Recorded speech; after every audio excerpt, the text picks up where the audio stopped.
Good morning, good afternoon, good evening, wherever you are in the sane and rational world. I'm Paul Elam, and I am sitting here electronically tethered to James Huff, all the way across the great state of Texas from me. And this is AVFM News and Activism. James, how the hell are you? I feel great. How are you? I'm good. Well, I got to ask now. It's early January. Was Santa Claus good to you this year, James? Santa Claus is always good to me. Oh, because you're a good boy, right? I'm always a good boy. But folks, I think when, James's nose just popped through his pop filter. even when I'm not good, I'm good at it. Oh, well, the holiday season thankfully is over. This is where we get back to our lives as we know them. And trust me, the older you get, the more you like that. We've got programming to get back to. We've had quite a bit of time off. And, yeah. Time for us to get our asses back to work, bringing you the news and events that matter to you, and maybe shaking things up and rattling some cages. We're going to do a little bit of that tonight. But to start off with, we got some news stories, and two actually. One is actual news. The other one is a little opinion piece here. Okay. Yeah. So, New South Wales woman jailed for sex offenses against boys is released. Court documents released this week reveal that a woman charged with sex offenses against 11 and 12-year-old boys is not guilty on the grounds of mental illness. New South Wales house mistress, who was sentenced to 5 years imprisonment for sexually abusing boys as young as 11 and 12, had her conviction overturned following an appeal, according to court documents released this week. Cassandra Leigh Johnson, 42, was sentenced to 5 years in 2011 for 18 sex assaults against young boys who attended the school where she worked. She was released from custody last year after launching an appeal on the grounds of mental illness.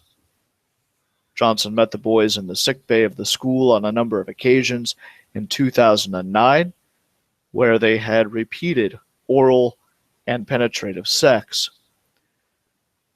Now, some experts disagreed. 2 experts in Johnson's original trial denied she suffered from bipolar disorder. However, another found she did. The judge who retried the woman last year found her not to be responsible for her actions, according to the newly published verdict, which gave her a special verdict of not guilty on mental health grounds.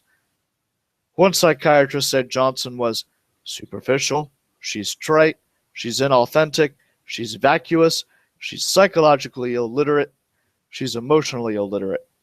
However, he added, she wasn't that mad, that ill, she didn't know that her interactions with the boys were wrong, but she dismissed it straight out of her mind and went forward with the sexual assaults.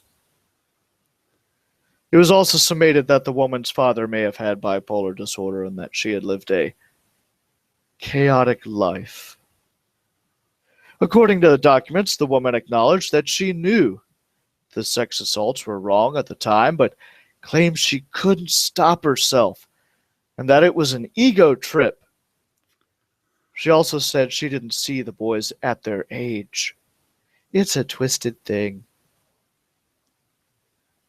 Now, of course, her family members believed she was ill.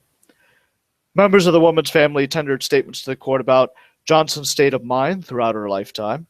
On occasions, you cannot disagree with her. She just goes on a lunatic, screaming, crying, and sometimes throwing things at you, her husband said in a statement. Her daughter wrote of her relationship with her mother. She was very easily offended and gets very upset over little things and cry in her room for hours over nothing, very up and down in moods, and say one thing one week and then the next it was different and never stuck to the same rules. So Cassandra Leigh Johnson must now comply with a number of conditions as part of her release, including continuing to seek psychiatric treatment and complying with AVOs. Wow, this is justice in New South Wales. Well, you know what they told her? If she molested one more boy, they were going to canonize her and give her a trip to the Vatican. Oh, God. You went there. Hey, what can I say, folks? I'm here on no sleep. So, you're going to get what you get tonight. Couldn't help it. That was funny. That was funny. What else are you going to do? What else are you going to do but laugh at this? I mean, this is a serial pedophile that we're talking about here. And because she's, I mean, sorry, folks, but that psychological profile of her described half the women I've known in my life. Irrational, moody, changing their minds, crying over the least little thing. This isn't anything new. This isn't something that should excuse you from molesting a child. So yeah, I'm going to make some crass jokes about it, because the reality of it is that we have a criminal justice system across the Western world and much of the East that invites female pedophiles to the mentality that they are or can operate with impunity. And sure enough, that's exactly what's happened here. It's sick and disgusting. When they do get caught, they play the poor woman with a mental illness card. Yes. And of course, a poor woman with a mental illness. Of course, we all know that male serial pedophiles are all very mentally healthy. Yeah, go figure. Oh, that's right. We need to excuse her because she had lived a chaotic life. Yep, she lived a chaotic life where her husband and her father and her daughter, sounds like she had some stability in there. We're all aware of her emotional, or her lack of emotional acumen, and compensated for it. She had been spoiled. And this is why part of the reason she had no emotional maturity or no ability to comprehend psychologically what was going on, because this is a person that never lived with any consequences in her life. What can I say? And now the criminal courts have joined that. She's got her excuse now, and I'm sure that will embolden plenty of other would-be asshats to do the same thing. Well, yeah, this is, who knows? This might not have happened if we were as nearly aggressive at putting women away who molest children, but we're not. This case is not unusual. I mean, it's unusual in the scope of her crime, but women getting a pass on molesting children happens all the time, folks. Just another part of the world we live in. Ugh. I need a shower after that one, James. Sorry. That's... Oh, well, you're going to need a lot more than a shower after this one. You might want to pull the bleach out. Oh, boy. Here we go, folks. Slightly older article is brought up to my attention just today. Hooking up when you're an anti-rape activist. Sorry, it's already funny.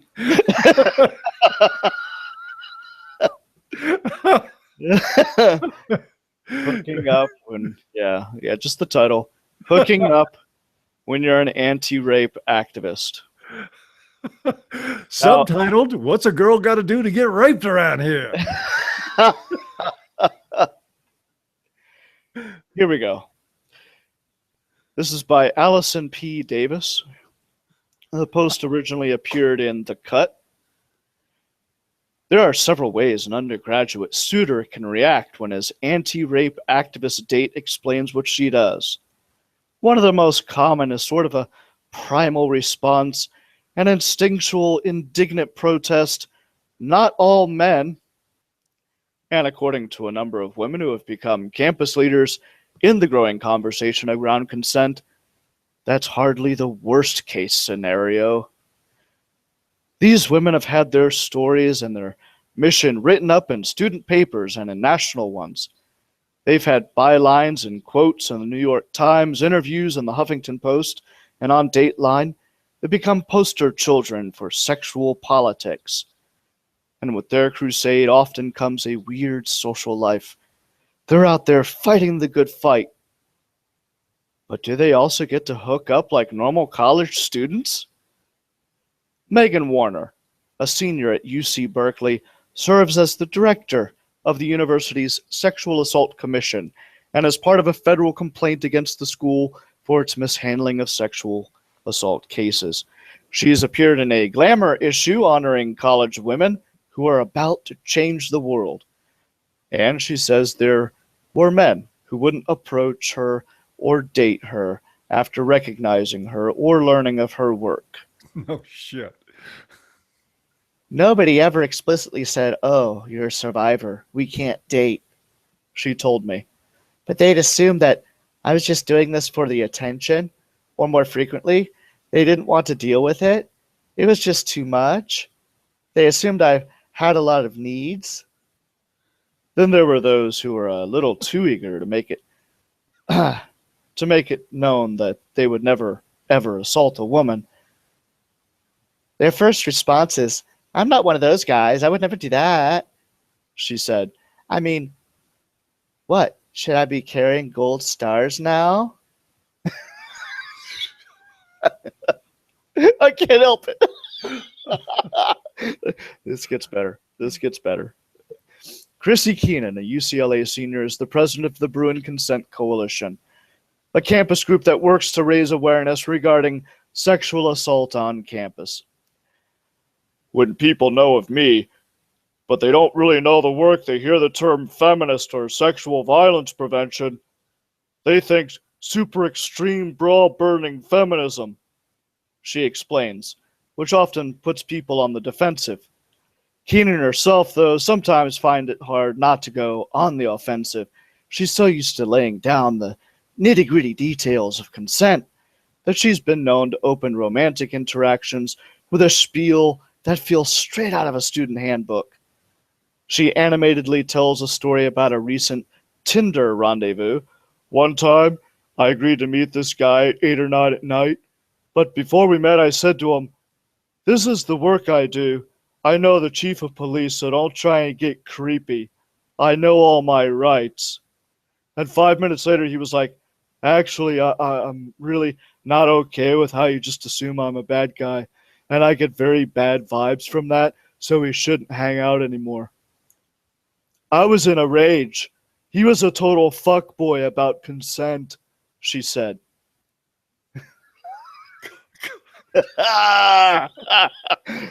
This is in print, folks. He was a total Actually what? in print.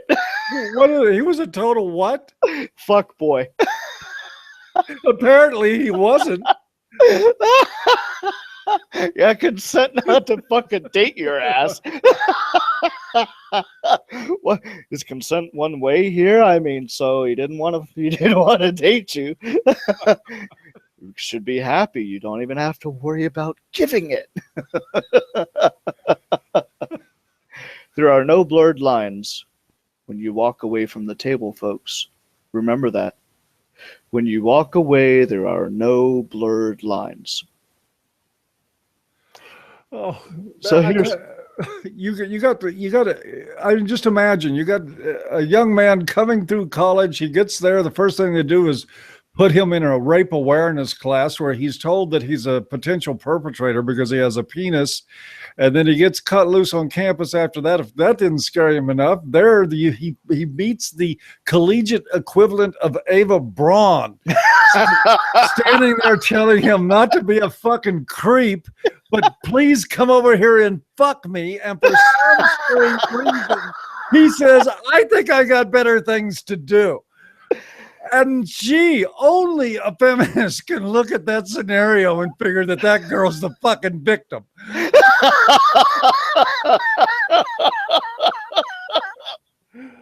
Holy shit, what are they teaching? This is it. This is it, folks. This is out there. It's It is titties hanging in the sunlight. It really is. There's more. We can't make it. Oh my God, please. I may be begging for fucking mercy before this is over with. There's more. I just knew you weren't lying about it. Honestly, if they're supportive, even if they say all the right things and really want to discuss my job, it makes me feel weird about hooking up with them, says Sophie Karasik, a recent UC Berkeley graduate and founder of End Rape on Campus. She's also involved with the UC Berkeley lawsuit and has a large part in the campus rape culture documentary, The Hunting Ground.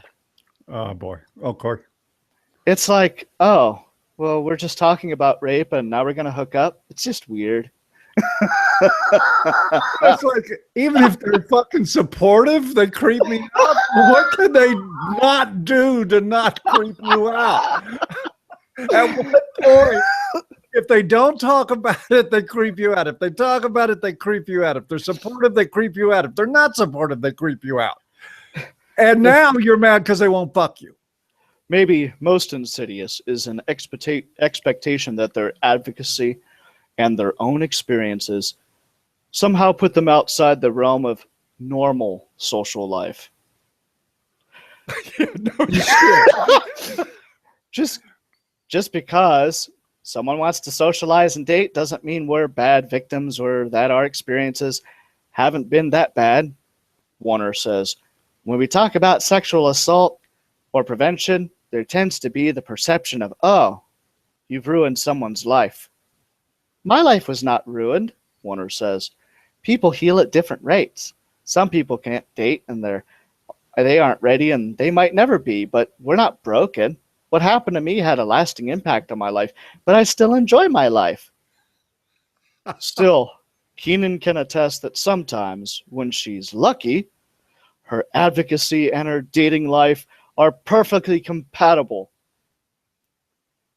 There was this one time, one guy, knowing what I did and what I talked about, he made consent part of foreplay. She recalls, very intentionally asking, is this okay? Is this okay? It was cute. It was great. Sound like a hard time to him. Can I touch your left breast? Did I just read it?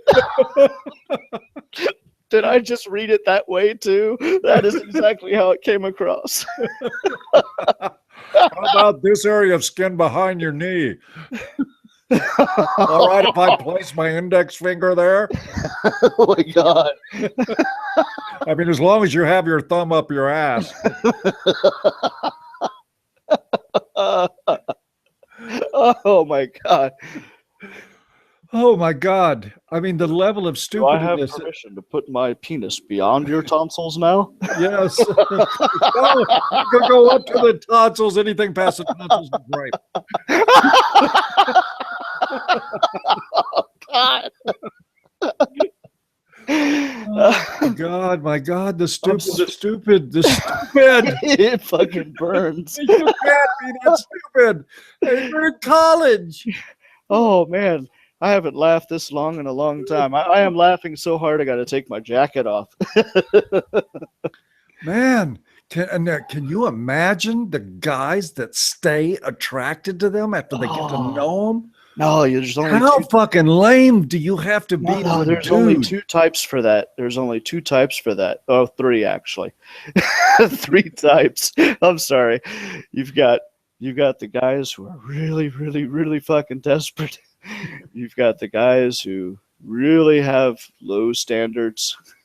And then you've got the guys who think, well, they've been through it once already. Well, there's a fourth kind of guy. That's David Futrell. Oh God!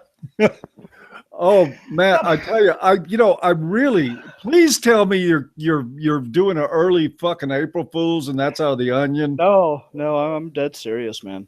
What publication is that out of? The Huffington Post. Oh, Muffpo, of course. Where else but Muffpo are you going to get a fucking story like that written with a straight? Oh my God, folks, we don't make this shit up. We don't have to. We wish we did. We honestly, I'm an atheist. I pray right now that I made that shit up. Yeah, this one was bad. I couldn't resist. I mean, it's a little bit older of an article. It came out in late October, but I could not resist. No, the stupid in that doesn't have a use by date. No, it doesn't. that's triple sealed in cellophane. It's good for fucking, the survivalist will keep that in a wrapper up in a corner somewhere in the home. It'll be good in 25 years. Twinkies, man. The goddamn zombies won't get near that shit because it's too stupid. Oh man, yeah, that is the face of our culture today. That is what people think. That is it right there, folks. I'm telling you right now, everybody within sound of my voice, when you see what school was that? Did they say what school that was? It was several schools, man. Oh my God, folks! This is all across the country here. Send them to trade school. Save your money. Good Lord. You had UC Berkeley. You had UCLA. Oh, UC Berkeley, UCLA. You see how stupid I am.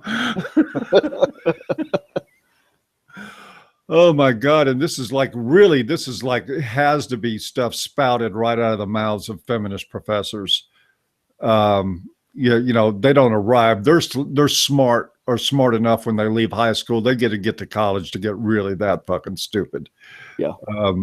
Oh my God. People are spending tens of thousands of dollars a year on education. And this is shame on you parents. I mean, because I know your daughters come home and talk this shit when they come home for visit.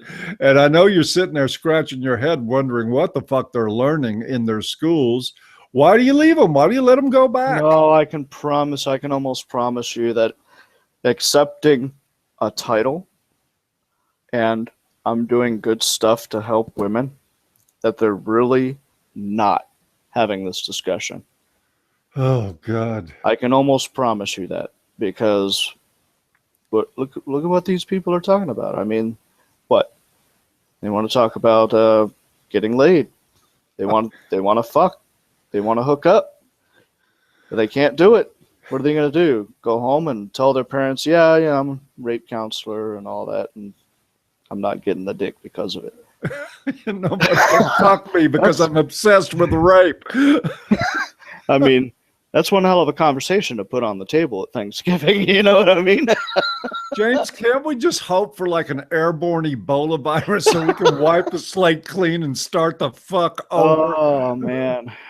And in truth, I'm telling you, I really have to wonder if even that would help, because there's an evolution of the species that I think really needs to occur. Allegedly. This is even making me doubt my belief in evolution. Well, I mean, in some ways, it's an intellectual regression. And we've seen this intellectual regression across campuses for the last 40 years. Oh, yeah. I'm turning 59 next month, and we landed on the moon when I was 13 years old. And how did we get from landing on the moon to this? Yeah. Well, I mean, look, I think Peter Wright really lays it out there. There have always been these problems. There have always been these issues. They've been discussed in almost the exact same way for a long, long time now. What makes everything harder now is the fact we live. Don't say hard, it triggers. Oh, sorry. Yeah. Sorry, you can't beat them, join them, right? Don't say beat. That triggers me too. But no, but what makes things more difficult is the fact that we now have mass information. And we're not dealing with a primarily rural population anymore, where people get select news from select sources and have a much greater tendency back in the day to sort of focus in on what their specific interests were, which often included just fucking getting to the next day. And being in the type of leisure economy, which really we are, that we have, this gives idiots, the idiots who would be better spent out there surviving day to day, being productive.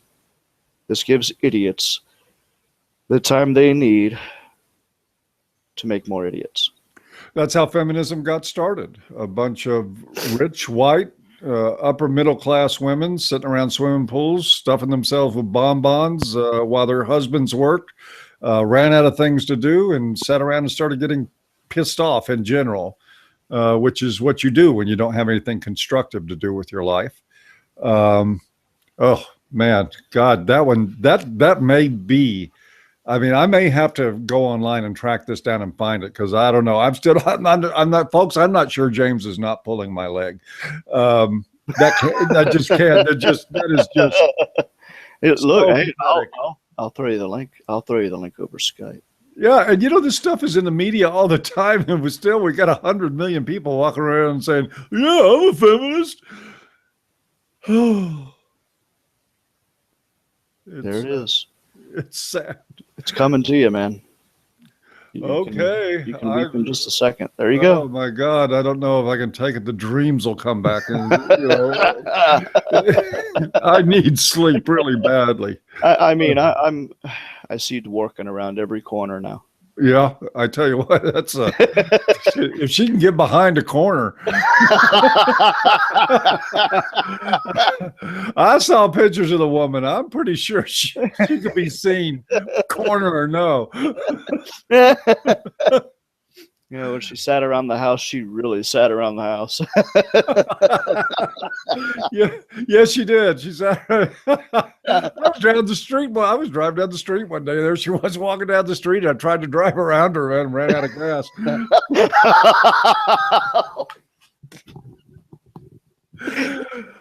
We're bad people. Yes, we're bad. We're going to hell for sure. Good thing I don't believe in it. Or I would, but oh my God, yeah. Let's. I mean, folks, I never thought I'd say this before talking about PUAs, but can we up the quality of the conversation around here a little bit? By all means. Oh man, I gotta get away from this. Yeah. Go ahead. Let's talk about Roosh. Give me about 15 seconds. I'll be right back. Okay. And we pause for a moment, folks, while James takes 15 seconds, which should be up right about now.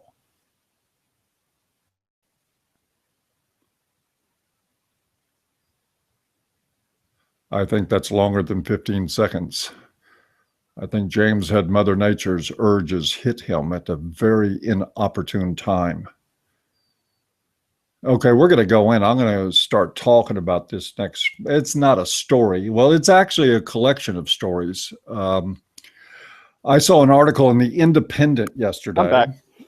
Thank you. Yeah, I was just filling in the gap here, and I went ahead and started on the story. I was reading an article in the Independent yesterday, written by some, typical feminist yellow clone. I forget their names. It's one of my last area of bigotry, because they all look alike to me, at least by the writing. But she was covering apparently, and again, I don't have any of this proven, but I'm going to call it like I saw it from her article, which is absolutely no guarantee it was true. We may find out more next week, but I'm going to throw out what I read there was that one of the guys from Return of Kings, Roosh V's now notorious website, and he had made the claim through a Twitter poll that their boycott of the new Star Wars movie had cost that franchise millions of dollars in lost revenue because of all the people that were not seeing it because they apparently didn't like something about a woman hero and it wasn't white enough for them. That was the allegation. Anyway, I don't know what really happened behind that poll, and I really don't want to know. I know I can tell you this in one sentence. And for anybody who has seen the movie, you'll understand what I'm saying. For those who have not, this is not a spoiler. Rey, the female protagonist, main female protagonist, is a Mary Sue. Well, I'd have to know what the fuck a Mary Sue was for that. Mary Sue is good at everything. Oh, okay. All right.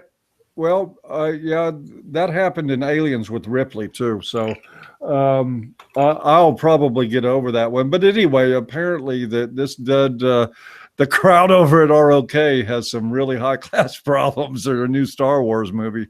They didn't like the protagonist in it, so they did devastating damage to Lucasfilms and boycotted the movie. Of course, the pinhead journalist that wrote about it in The Independent called them men's rights activists, and that seemed to spread like chlamydia in a cat house all the way through other aspects of the media, with other people writing about how men's rights activists were upset and boycotting the Star Wars movie. It was news to me. I wasn't boycotting anything. I boycott all movies. I watch them on a big screen at home, so I just wait. I don't care. I'm not paying to go to a theater. But there was no boycott in the men's rights community that I had seen, and that's something I would probably know about if it were going on. And it ended up on Jimmy Kimmel. And Jimmy Kimmel does this little skit, and he says men's rights activists, and he mentioned Return of Kings by name and said they were men's rights activists and did this sort of mocking little clip. And I don't know how far the parody was off when it comes to the Return of Kings crowd, but it was certainly off when it came to the men's rights crowd, which it wasn't about. And thus, I had the idea for doing this show tonight. Well, I wrote it up, I called it like I saw it, and I tweeted it. And I titled this thing, Jimmy Kimmel is full of shit, and so is Roosh. I'll stand by both until proven otherwise. And then I did not expect, when I put that out there, though, honestly, I did not expect any kind of response from Roosh. Normally, he's a guy that does not communicate with me. I mean, we have chatted briefly online a couple of times, never like a live conversation, but we have talked to each other online very, very briefly a couple of times that I remember, and that's been it. So I didn't expect to hear from Roosh. But sure enough, I did on Twitter. And when I tweeted this thing, Roosh came back, and to be fair, I'll give the guy credit here. Seeing your name with a tweet full of shit, I mean, I'd probably think about reacting to that in some ways or another, depending on who it was.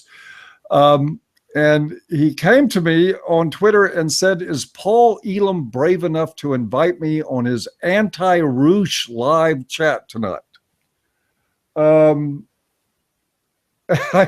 first of all, let me just slow down here a little bit and take a look at this opening statement, this opening salvo. Am I brave enough?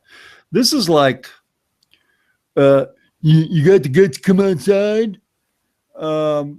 This is meant to be, I think, a taunt at my machismo to see if he could provoke me or shame me into accepting the fact that he had thrown down the gauntlet and he was going to, by God, show up. Well, I decided right then he wasn't going to be here tonight. Did you tell him? Did you tell him you don't fall for those pickup lines? Well, what I said, I came back with a response, and I said, "Oh my!" An attempt to challenge me with teen bravado. we'll have you on a show next week, a week from today. My schedule here, not yours. Are you in? Pretty much those are the words to that effect. And so, yeah, I sort of let him know I wasn't going to respond to that. I mean, honestly, I'll be real honest with you. If he had just posted there, even if it was a little snarky, that he wanted to show up and have his say, I would have probably gone for it. But to come and try to provoke me like we're in a 12-year-old's locker room, nah, I just had to say no by default on that. And anyway, so I did ask him if he was in. I offered a week from tonight, and he comes back with another tweet that says, "Don't dictate orders. I can come at a convenient time for me, usually weekday evenings between 7 and 10 p.m. I can give 1 hour." Okay, he's setting his limits, and I get that. That's fine. But again, there wasn't any orders dictated. No, it's your platform. Yeah, and it was. I had not planned on having him on tonight. This was our return from the holidays, and it was just going to be an intimate thing between James and I. Roosh, sorry, but I didn't make plans for that. But I also didn't issue him any order. But at any point, we got it worked out that he has agreed to come here next week to spend an hour between 8 and 9 Central. Talking to me, I guess also talking to James, but I'm sure mostly to me. Apparently he has some things he wants to say, and I'm going to give him his say. He seemed concerned in another tweet, and I don't have it in front of me, that he wanted to have a civil conversation. And I'm here to put on the record, and you will find that I'm telling the truth next week when and if Roosh shows up, that he will get a civil conversation. There's not going to be any name calling from this end. I'm going to listen to what he has to say. He's going to be given equal time to make his point, and he's going to be treated with respect. I mean, at least as far as the respect that he treats us with or treats me with when he comes in here. There has been, and I think Fiddlebogan put a great comment out on that thread where he talked about the history between PUAs and as a matter of fact, I can read you part of the comment here, the history between PUAs and MRAs. Fiddlebogan's comment on this thread at avoiceformen.com was the Pavlovian binding of men's rights with PUA is happening nowadays for a reason. He's talking about the media here. It is the legacy of events that took place years ago, and it's a gift that keeps on giving.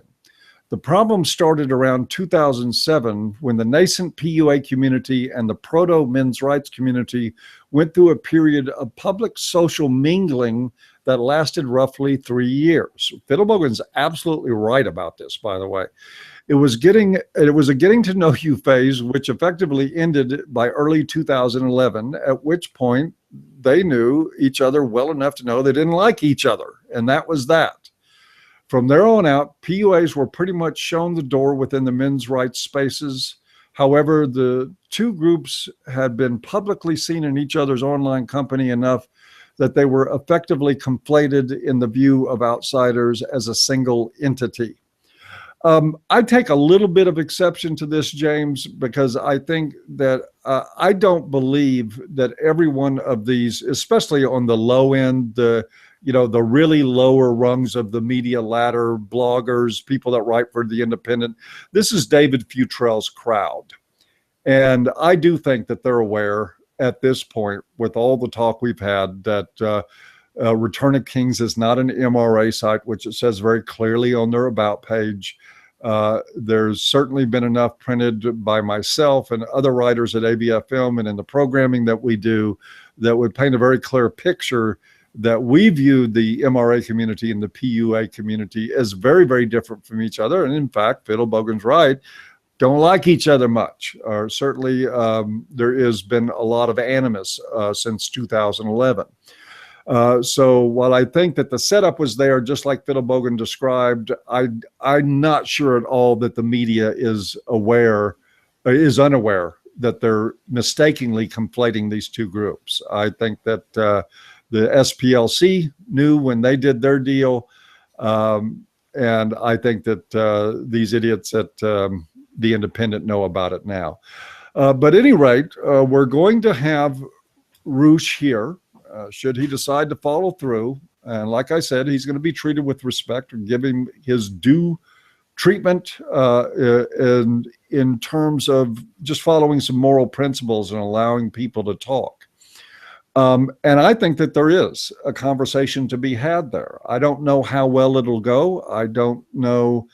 I think a lot of it I'll predict in advance because I can tell you I'm going to be honest. If I've made mistakes, if I think there's something wrong in the MRM that has been a cause of undue offense for PUAs who didn't deserve it, then I don't have any problem admitting that. I think this whole conversation will hinge on whether or not Roosh, who has gone out of his way a long time before I ever did to make disparaging remarks about the men's movement, it depends on whether or not he's willing to be honest and whether or not he's willing to own the fact that if you dish it out, buddy, you're going to have to take it.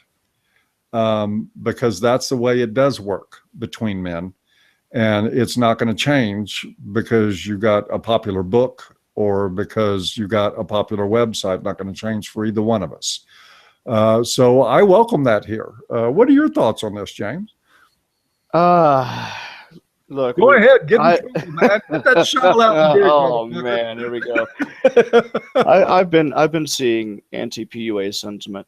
I know on AVFM since around 2009. I started really studying in 2010, but you better believe I went back through a lot of the archives back when AVFM was really just a very simple WordPress blog. And was it even WordPress at that time? I think it was. Yeah, it was. And just read through it. And I noticed a greater and greater disparity between what PUAs and men's rights activists were saying as time went on. But those early articles basically pointing out, hey, not everything is right with what we see with PUAs. That were on AVFM, I think that was really the first shots fired across the bow. Because it wasn't until after that I saw the division really begin. And reading through those archives, you'll see, you'll still find at some points similar terminologies. I think you'll still find a conflation of or commingling of certain terminologies that had occurred at that time, and some borrowing of ideas, especially when talking about concepts like hypergamy.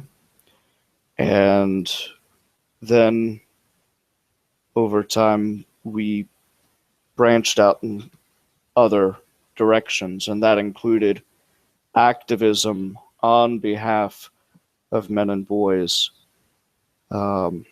in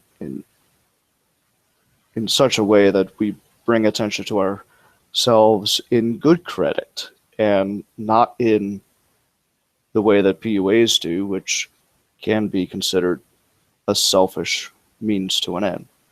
So, this is in some respects, I think Feudal Bogan is correct in that there is a preying on the ignorance of those who may have been following and did not really see the entire picture that was going on. And so now they're, the ignorant are being preyed upon in that way. And then, of course, you've got all the new people who, hey, thanks to this clip, are now going to go out of their way and conflate for a long, long time now these two very disparate groups who have almost nothing in common with each other anymore. Let me respond to part of that. I hear what you're saying. And the record may yet prove me to be wrong, James, but to the best of my recollection, I never even really looked very closely at what was going on in the PUA community. I didn't write about it in the early days. It wasn't until I saw a video clip by Roosh in which he was saying that something about he would either give the guys in the men's rights movement an F or fire them, and saying that they were failures at what they were doing. I mean, and this is at the point we were barely even trying to get off the ground, right? And to me, that one, it reflected a lot of ignorance, and two, the way I read that and the way I still do. And I don't know, Roosh may come on here and have a reason for saying that would turn my head around. Who knows? Anything's possible. But what I read into that, and what I still do, was the alpha game. That one of the ways that men compete sexually is by stepping on the backs of other men, and to play themselves up, to be better than. Mm-hmm. And so we've got a group of guys out here that do not subscribe to the idea that getting as much pussy as you can is the golden key to happiness in life, that may very well enjoy healthy sex lives, as many of us do, but that have also other interests, and also deal with things mainly like character, and are more interested in screening out shitty women than we are in drawing in as many women as possible. And what I saw in that was sort of a puffed out, sort of like the same thing I got in this tweet tonight on, are you brave enough? I mean, is there really any courage that's required to get on a microphone and talk to somebody that's who knows how far away? No, it is bravado. And that's the way I read it. And the way I read the attack from Roosh at that point about how he would fire us. Well, Roosh doesn't really even understand what the MRM does, and particularly ABFM doesn't really understand what we've done, which has been actually quite a bit. I mean, I did a video not too long ago correcting Sargon of Akkad for the same reason, and he got it after watching the video. Whether Roosh will get it after watching the video, by the way, I'm going to put a link to that in the low bar after we're done here. So if Roosh would like to see what we've done, he's welcome to. But I saw that as a sort of like way to strut, the way roosters strut in front of hens when another rooster comes around, and the way they get cocky. And I still do. I think that's what it was. I think it was a way to play his image at the expense of others. And then I started looking around, and what I saw in the PUA community was really just a bunch of really insecure guys.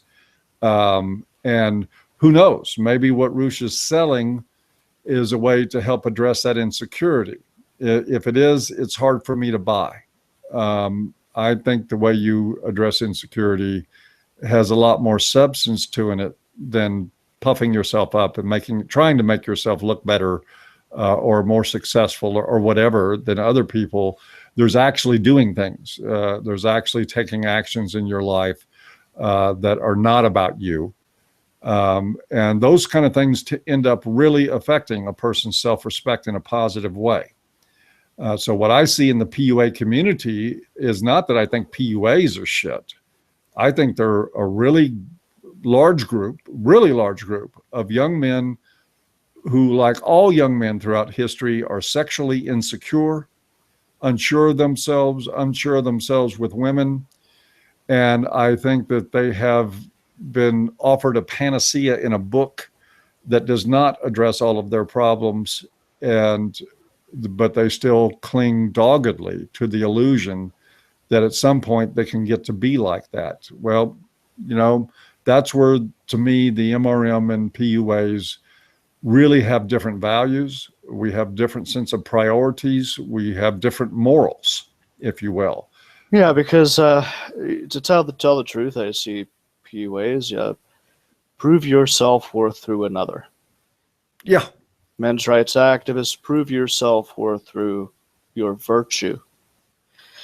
And I think that we need to to stick with that. One is a set of internal principles. The other is a set of external action and reward.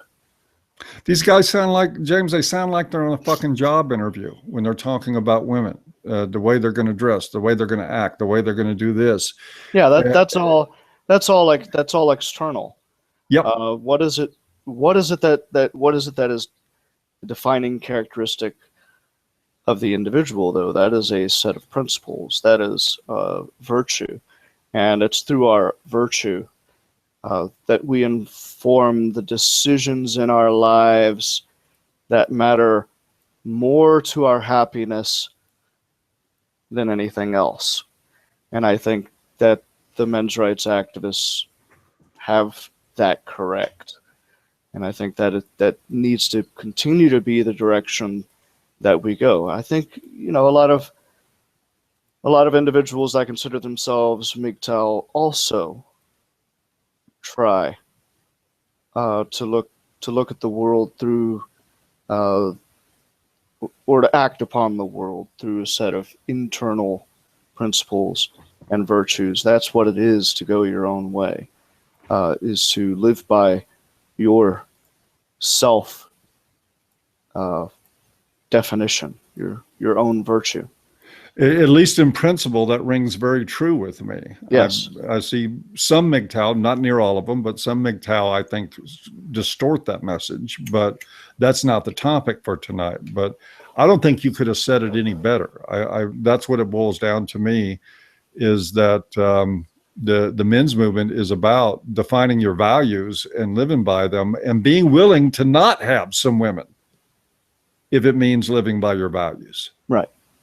And I think that's also sort of a prophylactic measure to make sure that the very scumbag women that you do not want in your life, your dick may want them in your life. Sure. But when you get down the road, you really don't want them in your life. Mm-hmm. That you can avoid a lot of catastrophes that way, simply by living by your values instead of by thinking with your dick. And I hate to reduce it down to, no, I don't hate to reduce it down to that. I mean, I'm sure some it is what it is, man. It is what it is. And I know somebody will say, oh man, thinking with your dick, you're an MRA, you're using shaming language. Well, maybe that's true. Maybe there's maybe sometimes shaming language is appropriate. I don't know of an honest way to describe what I see in PUA without reducing it to thinking with your dick.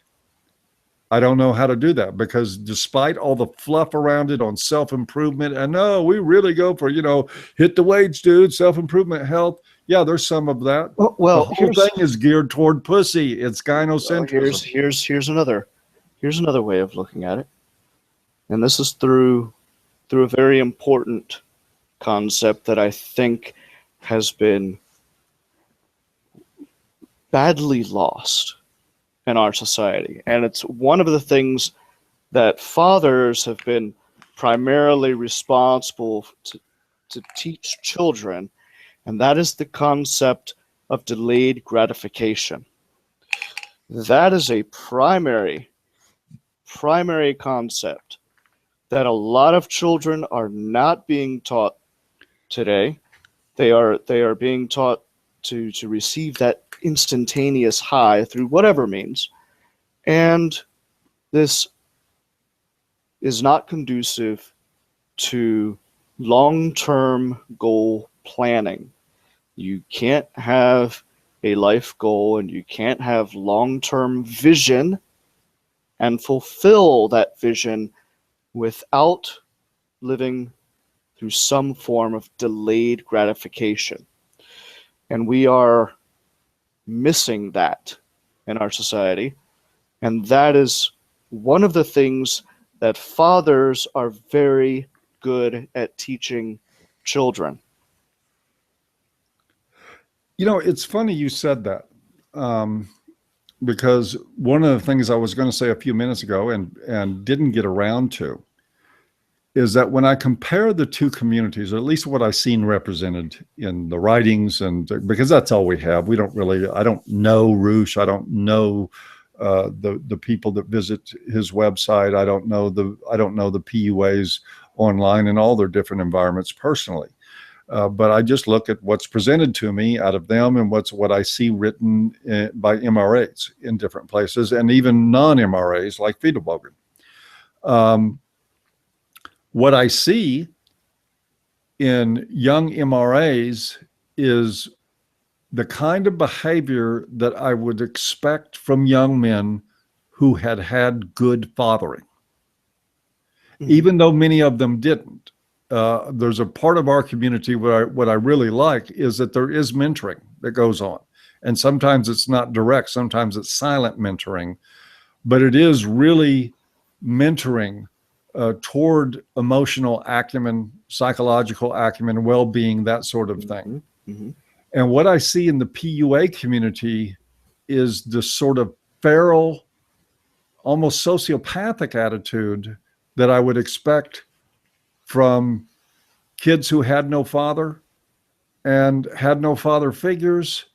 It's peacocking. Yes, it is. The whole thing is a bunch of guys strutting around for each other.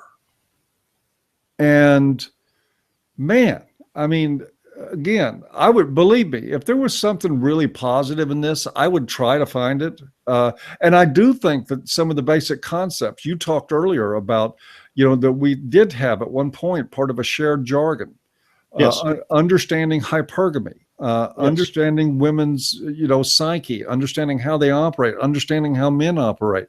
That is a part of our culture in the MRM. But we've taken that and moved past just, how do I use this information to get my dick wet? And right. into how am I going to live? What kind of man am I going to be? How are you going to address social issues, knowing that there is a sort of a current baseline through which men and women are acting and reacting? Yes. That is what we do. And you're not going to change the culture without understanding the motivations of the majority of the individuals in that culture. And yes, that shared jargon is there. Yes, there are some very basic understandings of human nature that are shared. But like you said, what do you do with it after that? When you use that information only for the gratification of the self in the immediacy, and measure your self-worth through that gratification, I'm sorry, you've joined the dark side. Well, I don't think that's an unfair way to put it, James. And it is. I mean, you're laughing, but there's this very serious element to what you said. I mean, this is going all the way. That's a hit back to the whole Star Wars thing, anyway. So, but yeah. Oh, fuck that movie, man. There were women and minorities in there. Man. Look, I'm not gonna go see it. I saw the movie. And I'll be the first one to put it out. I think Ray is a Mary Sue. Okay, that's all I'm gonna. That's all I'm gonna say. And when I eventually get around to having it come available on Amazon and I watch it at home, if that's a Mary Sue character, that's going to be a big part of the movie that's disappointing for me, because I don't like that shit either. I don't think anybody likes that. I think they do that because it's politically correct. That's exactly why they did it. You've got to have a Laura Croft in every movie now, or somehow you're harming women, and certainly critiquing the movie is not a problem. I would on those same grounds, but a boycott. You're going to boycott a movie. Why not boycott all movies? Because they all got that shit in it. Oh man, I'm telling you, you'd never go to any movie if that was your standard. And of course, we get back to that. But I really think that taps on it. I think you got a lot of fatherless, vulnerable young men, and I really think, and this is not meant to be worded like an accusation, even though it's going to sound that way, I really think that a lot of these gurus in PUA, whether it's conscious or unconscious, or whether they're just fatherless guys themselves that really never got any moral guidance end up becoming people who manipulate the weakness and insecurity of others in order to sell a book? Well, could be that. Could also be the fact that they feel like being the father figure themselves. I mean, for all we know, it could be a completely altruistic thing, but that doesn't mean that the road to hell isn't paved with good intentions. Well, yeah, and if you need a father figure, that's one thing, sure, but don't choose the one that's passed out in front of the front door.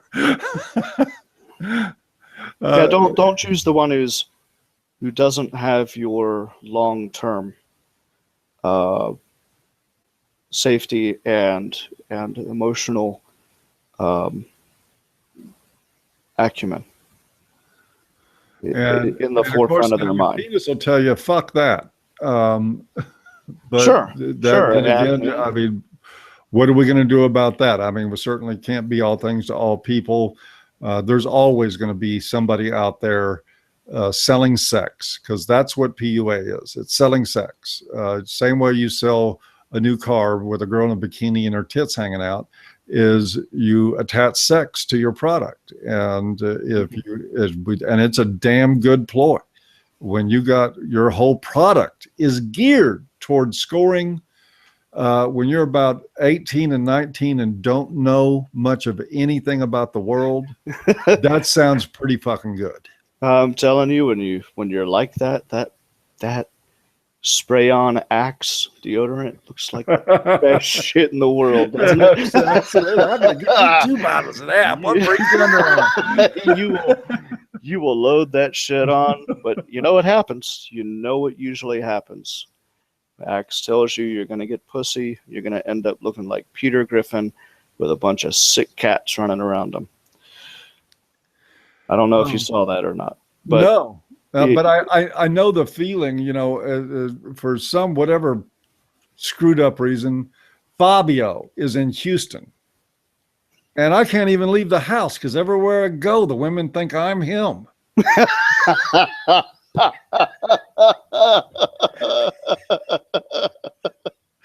Damn, let a player breathe. Beat him off with a stick. Man, I'm telling you. Actually, believe it or not, that's not true. They're beating him off with a stick, or they think they're thinking that I'm Fabio. I don't know if Fabio's even in vogue anymore. I'm probably just dating myself. I mean, he was like a good-looking guy 25 fucking years ago. I don't know what he looks like now. Maybe the dude over in the corner of the grocery store drinking prune juice out of the bottle. Oh boy. No, we're gonna pick this back up, of course, next week. I am pretty sure that Roosh will have listened to this radio show, and I think it was pretty generous on my part to unload a few bits of ammunition here. Gives him a whole week to think about what I said and to give it his best shot. And I think that's as it should be. He should come here with his best shot. Because that's the only way we get these things vetted out and sorted out. But I promise, folks, when he gets here, I'm going to treat him with respect. We're going to have a nice, pleasant, civil conversation, and we'll see what happens out of it. I'm not expecting it to be anything earth-shattering, but who knows? It might be fun. Well, and you know, there might be a concept or two in there we might actually mull over for a little while, and that's fine. Look, any intellectual conversation done in good faith is not a waste of time. So let's hope for that, right? Yeah, I think part of it too is that there may be misconceptions about, you know, who's the rank and file of the MRM. You know, I know that there's a lot of MGTOW as a part of our movement, but also when you look around, you see people like myself in a relationship 14 years. I know you're in a long-term relationship, Warren Farrell, Dean Esme. I mean, you go down the list, David King, all these people, most of them are not wired about getting pussy because they already got it.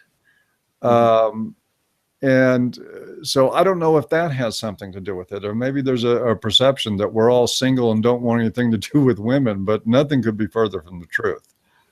Well, even Well, I'll lay it out there. I mean, even before that, there was long stretches of time when it wasn't there, and I was never that worried about it. You know, I was usually the designated driver for the guys who were going out to the bars. I'd get free Coke all night. That's the Coca-Cola, folks. That's yeah. I was about to say, yeah. That's the drink, folks. So you're telling me they gave you Coca-Cola, but they didn't want you to drive drunk? Imagine that.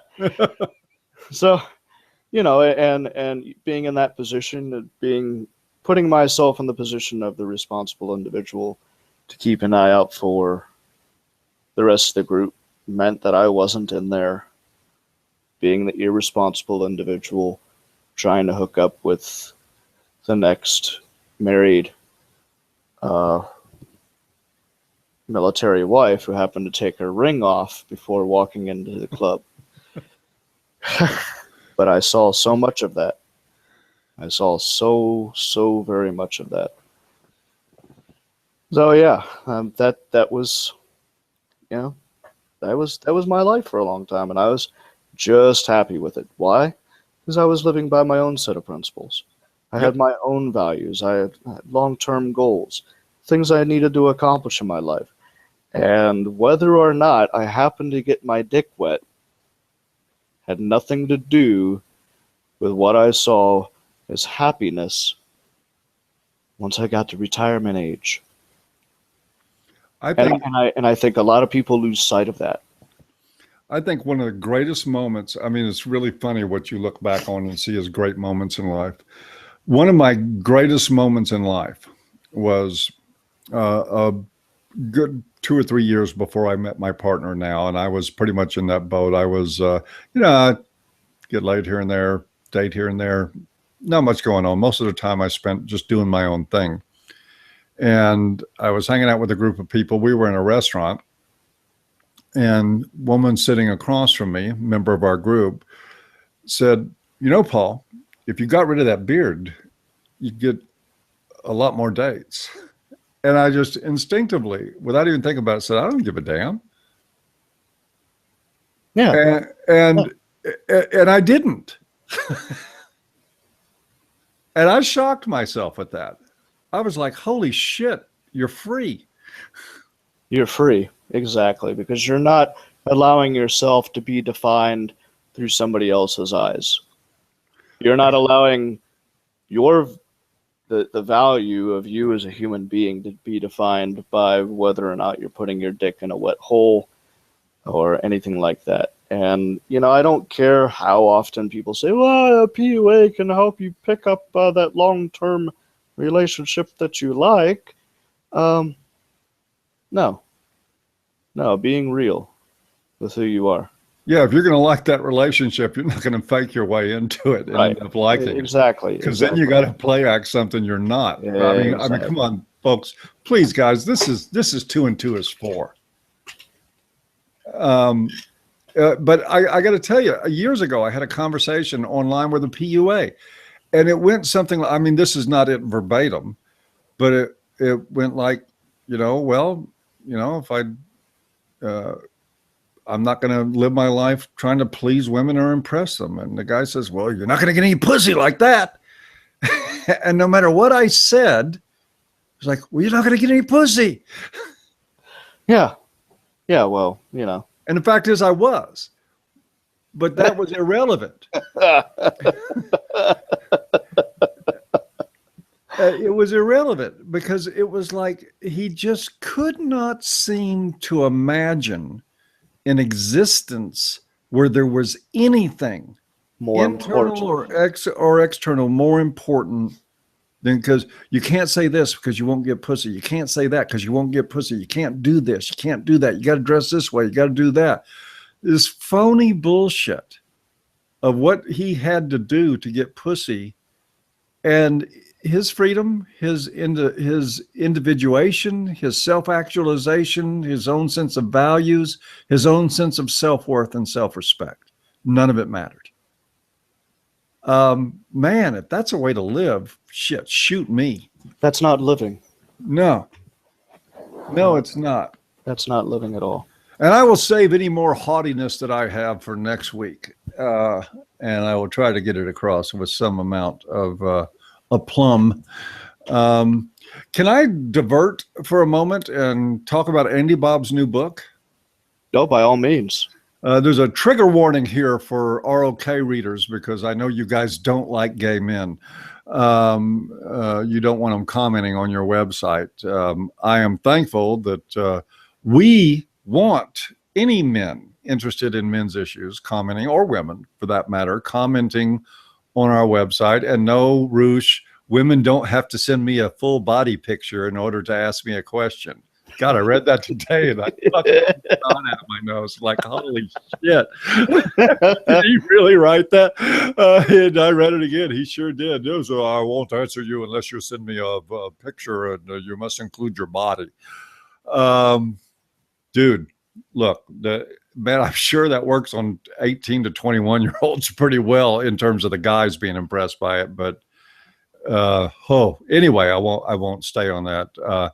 But we allow gay men to comment on AVF, and we, like I said, we encourage anybody. And because of that, we ended up with a man from Australia that goes by Andy Bob online. His real name is Matthew Lai, and he is one of the most brilliant commentators on heterosexuality and understanding what happens between men and women, because he's able to stand back from it in a very distant way that most heterosexual men will never achieve. And he sees these things clearly. And his comments on the site are so good and so incisive, so brilliantly articulate, that we've actually compiled a whole bunch of his comments into several articles, and that's where we got Andy Bob's Corner. Well, Andy Bob, a few months back, wrote a 4-part series on why gay men did not need feminism. And oh my God, they don't need feminism worse than I don't need feminism. The history of feminism, which he documented meticulously as being, well, they sound a whole lot like Roosh and crew. When you listen to feminists talk about gay men, it would appear that though that's a shared belief system between feminist ideologues and one of the most prominent PUA communities out there in Return of Kings. I know Rad Fem Hub had a severe dislike of gay Oh yeah, they hate them. And it isn't just the rad or the self-identified rad fem. Rose McGowan, a bunch of other people. He documented it all. We took those articles and put it into a book on Kindle, released it today. There's an article on the front page of A Voice for Men that tells you about the book. But I would challenge straight men to read that book too, because it is just absolutely a devastating indictment of the ideology that I don't want to share ideas with, namely feminist. And he does a fantastic job. It's available on Amazon now. It's only $4.99 is what we priced it at. It's a quick read, somewhere around 100 pages, but it is really, really good stuff. And I wanted to plug that tonight and for Andy Bob to sell that book. It's absolutely amazing. One of the best treatises I've ever read on the subject before. And not one of the best, it is the best. And I will be reading it again before it's over because it's that good. I am going to get that. I'm going to get that book. It's worth it. It's worth it. You will enjoy it tremendously. And Andy Bob doesn't play. I used to think I was cutting. I've either lost my edge or Andy Bob just came along and bested me. But he really just stomped a mud hole in their asses. Well, there we go. I guess you just made another $5. There you go. So, yeah, look, I may not be able to sell books like Roosh, but I can get one of them out the door. Yeah, I've always enjoyed reading Andy Bob's comments, and yeah, hell, we started Andy Bob's Corner. some time ago. I remember when he was commenting all the way back, I want to say back in 2011. Yes, he goes way back with us. And He does. He's one of the crew, has been there for a long time, been a absolutely tireless supporter of our work. And he backs it up with his money. He backs it up with his writing. He puts energy into it. He helps. And, yes. and I think he's a great advocate for men and boys. Heck, we should pass this book on to Milo. Yes, Milo's already asked for a copy. Good. And I'm going to get him one. We released it. I noticed a couple of spacing formatting issues in the first release. I have written back and requested corrections from the company that formatted it for Kindle. Mm-hmm. And when they get that back to me, I will re-upload it. I mean, it's something probably most people wouldn't even notice now, but we're trying to get it perfect. Of course. Well, let's move the conversation, I suppose. One more congratulations to Andy Bob. I will be getting that book tomorrow. The situation in Cologne. New Year's Cologne. New Year's situation in Cologne. I think we need to spend at least a few minutes talking about that. We were getting reports to start with that as many as 1,000 men were running around, touching and raping women New Year's in Germany. We do not know if it was 1,000 men raping a bunch of women or if it was 200 men who committed one assault. We don't know because we are getting several reports in opposition to each other. What I really want to focus in on, however, is the fact that something happened, and those who you would expect to say something about it, to scream the loudest, have not said anything. This coming from the feminist community at large. Or not coming from them, as the case is. Right. Nothing about it. And the reason being is because of how these men were described. In my opinion, this is why. It's because of how these men were described. I think they said from North African descent, refugees. North African sort of code speak for Muslim. I thought maybe the rapist was Bill Clinton. Oh, yeah. And nobody would say anything bad about Bill. I mean, they never have. True. They never have. Well, one person did, but she got shut down pretty quick. Yeah. Criticism of whoever. I mean, Bill Clinton could get caught playing a fraudulent Santa Claus in the mall as a pervert, and they would still not complain. Not say a darn thing, because you got to get that female in the White House. That's why. Yep. And so I mean, when we zoom out a little bit and look at the bigger picture, what we see here is the norm. We're looking at the multiculturalist agenda walking hand in hand with feminism. We see it in Sweden. We see it in Germany. And whenever things go wrong, we saw it in the UK as well. We saw it in the UK because all those young white girls were groomed for a long time and nobody said a damn thing. And the whistleblower who did say something was forced to go to diversity classes and was told to shut up about it. Well, I tell you one thing, James, we're going to have to change our rhetoric because we've been saying for years that feminists think all men are rapists. Apparently, that's not true.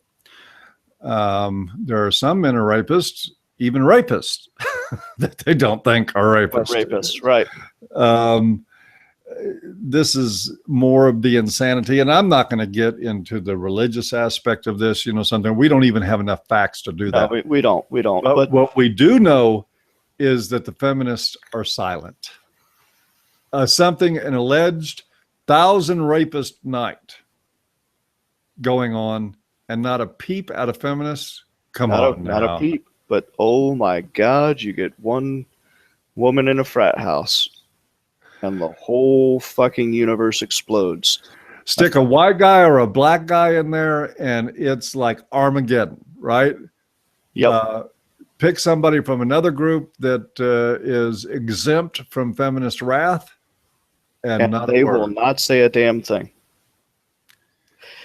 Folks, this is not an indictment of Angela Merkel's decision to allow so many unvetted individuals into the border. This is not an indictment of that. I repeat, this is not an indictment of that decision. All we are doing... Not an indictment. Not.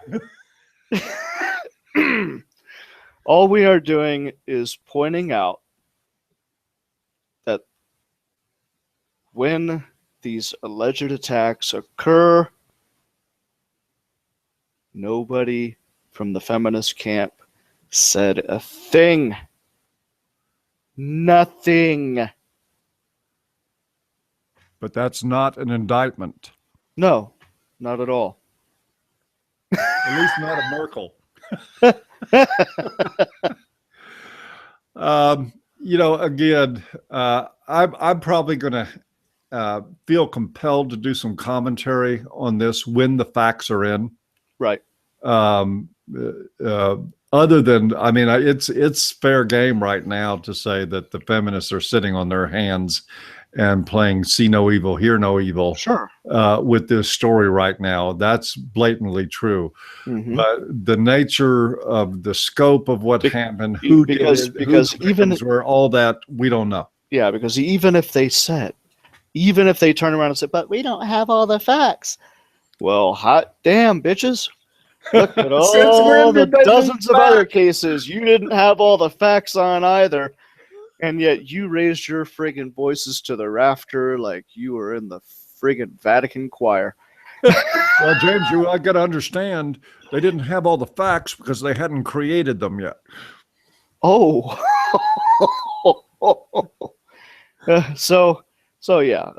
Look, folks, we're not saying things one way or the other, except for, hey, look at the feminist hypocrisy. That's oh, God, I've never seen that before. Please point it out. I've been hearing about this feminist hypocrisy for 40 years. I just never saw it in action. Well, I'll tell you, this is a big one in action. And I'm pretty darn sure that Lucien and Jan are not going to be as reserved as what you and I are.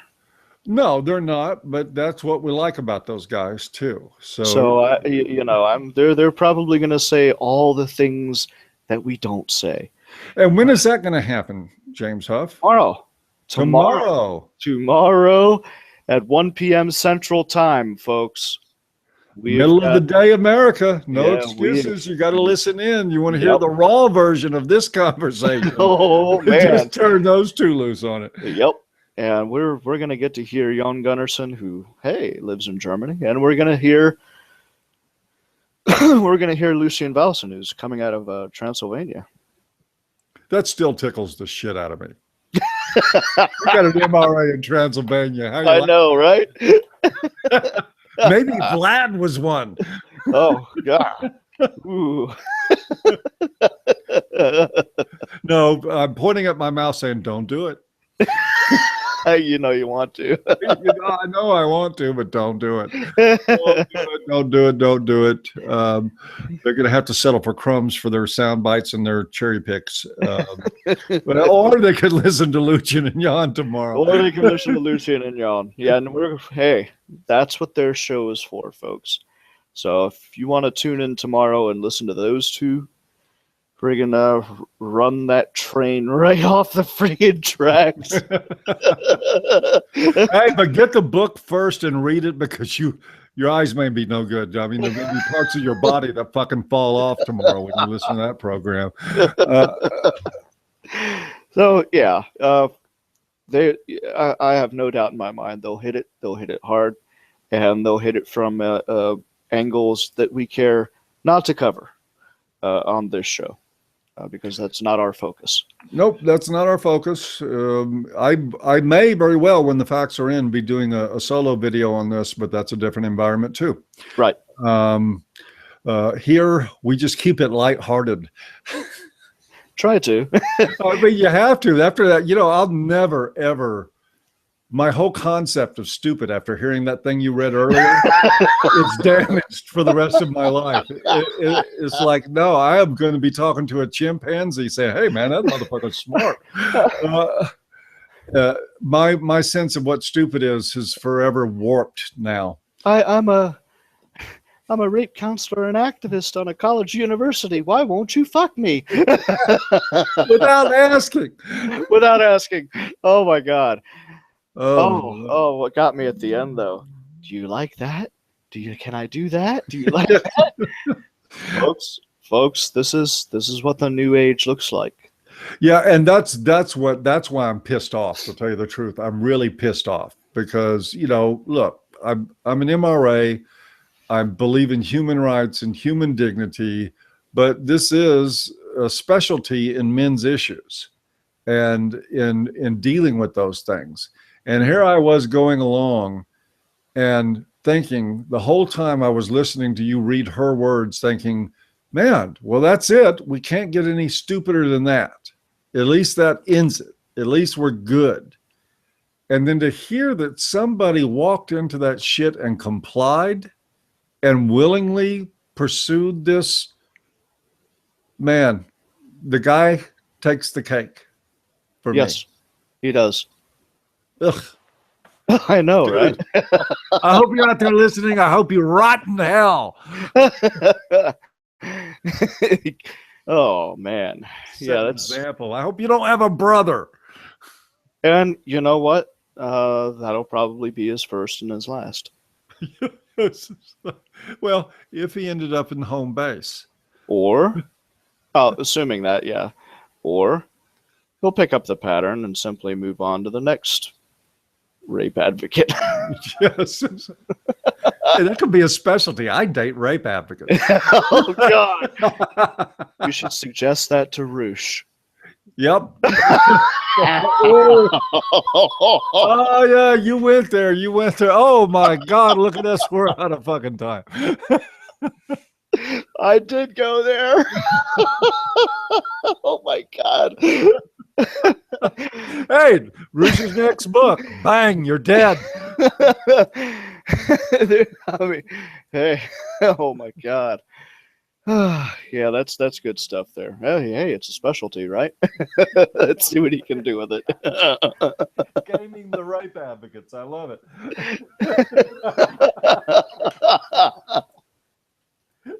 How to get to second base in 20 minutes with a rape counselor.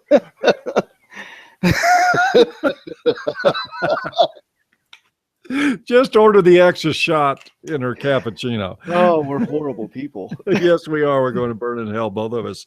But you first, James. You first. We were good, and you had to go back. I went there. Yeah, we were gone from that. We were done. You came back. like a fucking bad episode of The Walking Dead. Well, folks, I guess that's pretty much it. Well, but you got to if they could stop long enough to swallow, you got to tell them one more thing, James. Absolutely, folks. Always take the red pill.